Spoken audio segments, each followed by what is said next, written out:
Tea time toaster cake recipe எப்படி செய்கிறதுன்னு சொல்லி பார்ப்போம்.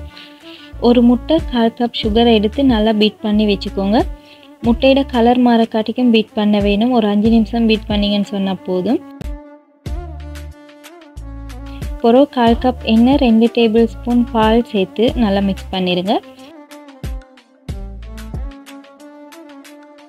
அதோட 1/2 டீஸ்பூன் வெனிலா எசன்ஸ், 1/2 கப் மாவு, 1/2 டீஸ்பூன் பேக்கிங் பவுடர் சேர்த்து நல்லா மிக்ஸ் பண்ணி பேட்டர் ரெடி பண்ணிக்கோங்க.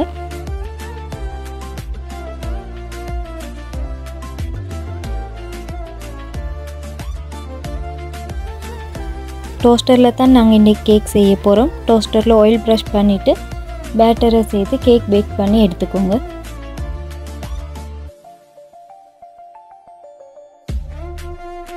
நாலுலேருந்து 5 நிமிஷத்துக்குள்ளே கேக் பேக் ஆகிடும். சாஃப்ட் அண்ட் ஸ்பான்ஜியான கேக் ஈஸியாக ரெடி பண்ணிட்டோம். இந்த வீடியோஸ் எல்லாம் உங்களுக்கு பிடிச்சிருந்தா சப்ஸ்கிரைப் பண்ணுங்கள்.